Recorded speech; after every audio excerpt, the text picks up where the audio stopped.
Trump's victory speech stirs Taiwan defense concerns. Taiwan welcomes start of winter season. Shallow earthquake strikes eastern Taiwan, magnitude 5.5. Donald Trump defeats Kamala Harris.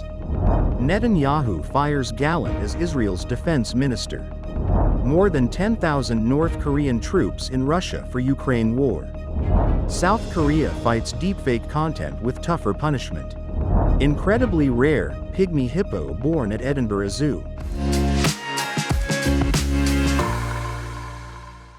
Hello, I'm Johnny. Thank you for joining us on Funday News. It's Thursday, November 7th, and here are your top stories. And for today's Taiwan news, as former U.S. President Donald Trump declares victory in the U.S. election, his comments on Taiwan's defense spending have sparked concern. Trump has previously called for Taiwan to pay for U.S. protection and to increase its defense budget to 10% of GDP. Experts anticipate stronger U.S.-Taiwan military ties with an emphasis on Taiwan's responsibility for defense spending. Did you feel the chill this morning? Today marks the start of winter in the traditional solar terms, with Taiwan's morning low hitting 15.1 degrees Celsius in New Taipei's Shiding. Due to the northeast monsoon, scattered rain is expected in the north and east, with rain increasing tonight as Typhoon Yingxing's outer clouds approach. An early morning earthquake of magnitude 5.5 struck off Taiwan's eastern coast at 1:19 a.m. with an epicenter 52.2 kilometers south of Hualien. The shallow quake registered a maximum intensity of 4 in Hualien and Taidong. And in global news, Republican presidential nominee Donald Trump has defeated his Democratic rival, Kamala Harris, and will return to the White House for another 4 years. After losing his re-election bid to President Joe Biden in 2020, Trump, the 45th president, will now become the 47th. Trump's victory marks a series of historic firsts. At 78, he is the oldest person ever to win a U.S. presidential election. He will be the first president in 132 years to serve 2 non-consecutive terms in office. He emerged victorious from what is likely the most expensive presidential race in history. He is also the first president, current or former, ever to be convicted of crimes and the first twice impeached president to win back the White House. Trump is the first president to take office while fending off criminal charges in multiple active federal and state cases. His win denies Harris the opportunity to become the first woman president of the United States. If Trump pursues his campaign promises, his second administration will soon set out to enact an ambitious, controversial agenda centered on deep tax cuts, mass deportations, and reshaped relationships with foreign leaders. He has also vowed to impose heavy tariffs, claiming they will simultaneously boost U.S. revenues, strengthen domestic industries, and deter unwanted foreign competition. It remains to be seen to what extent Trump's presidential agenda will reflect the sum of his many claims as a candidate. Israeli Prime Minister Benjamin Netanyahu fired Defense Minister Yoav Gallant, a long-rumored move that was finally announced. Netanyahu and Gallant had repeatedly clashed over the conduct of the wars in Gaza and Lebanon. Gallant will be replaced by Foreign Minister Israel Katz, while Gideon Sa'ar will take over as Foreign Minister, solidifying support for the fragile ruling coalition that keeps the embattled Israeli leader in power. Gallant, who has spent decades in the military, has been critical of Netanyahu's approach to the conflicts with Hamas and Hezbollah. Netanyahu said, "In the midst of a war, more than ever, full trust is required between the Prime Minister and the Minister of Defense." Unfortunately, although the first months of the campaign saw very fruitful work, in recent months, this trust has cracked between me and the Minister of Defense. Netanyahu added that there were significant gaps between what the cabinet had decided and what he termed the campaign. He mentioned that most members of the government and the cabinet shared a crisis of trust with Gallant. Signs of strain in their relationship appeared over the past months. Gallant was scheduled to meet with his U.S. counterpart, Defense Secretary Lloyd Austin, in Washington in early October, a trip Gallant initiated, but it was postponed at Netanyahu's request.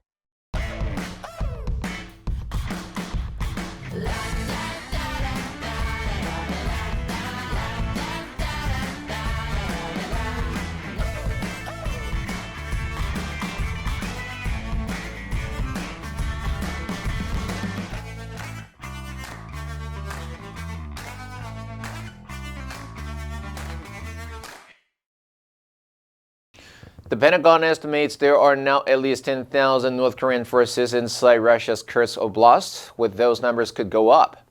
Major General Pat Ryder said the total number could be closer to 12,000 North Korean troops within Russia. Ryder stated that the U.S. fully expects the remaining troops still in eastern Russia to move toward Kursk. He added, "We have seen the press reports about alleged combat operations. We're looking into those, but at this point, we cannot corroborate those reports."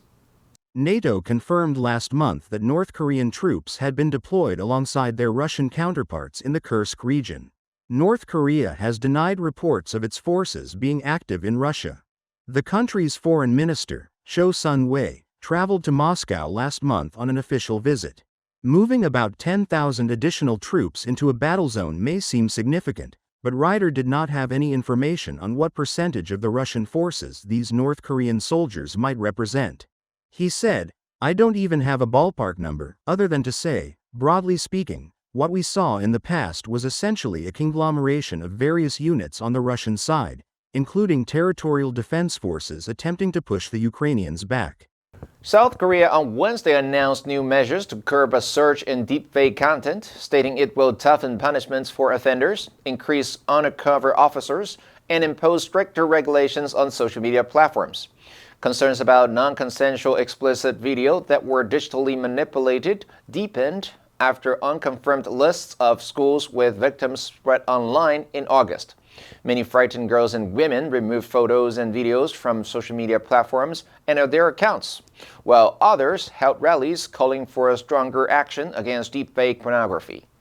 President Yoon Suk-yeol confirmed the rapid spread of explicit deepfake content and ordered officials to root out these digital sexual crimes. Police are now on a 7-month special crackdown that is to continue until March 2025. A task force stated that the government has been working with lawmakers to revise laws and increase penalties for those involved in deepfake porn-related crimes. It cited a recent amendment making the viewing or possession of deepfake porn illegal, punishable by up to 3 years in prison. The maximum penalty for producing or distributing deepfake content was raised from 5 to 7 years. So far, police have detained 506 suspects this year, 411 of whom are aged between 10 and 19. An incredibly rare female baby hippopotamus has been born at Edinburgh Zoo. The tiny endangered pygmy hippo calf named Haggis arrived on October 30th, and zookeepers said her personality is already beginning to shine. Pygmy hippos, also known as dwarf hippos, are native to West Africa, and experts estimate there are only about 2,500 left in the wild. In September, a pygmy hippo in Thailand named Mudon went viral and was featured in a series of memes due to her frame and budget proportions. The International Union for Conservation of Nature, IUCN, considers the species endangered due to several factors, including habitat loss and hunting for food in Liberia. Mr. Appleyard said, "While Thailand's Mu Deng has become a viral global icon, it is important to remember that pygmy hippos are incredibly rare. It's wonderful to have our own little ambassador right here in Edinburgh to connect with our visitors and help raise awareness of the challenges the species face in the wild."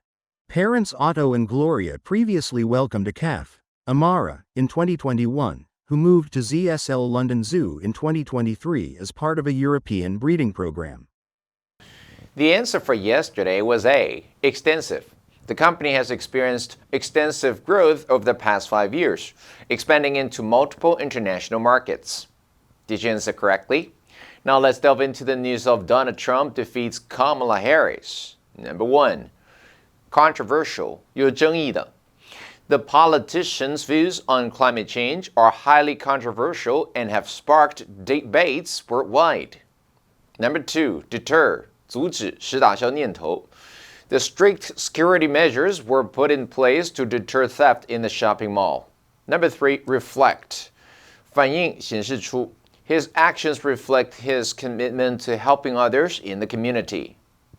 Next, we have a multiple choice question for everyone to practice. Which answer would you choose?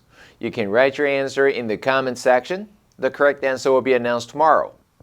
And that's all for today's Funday News. Be sure to tune in to Funday News from Monday to Friday and click the link below to join Funday for free.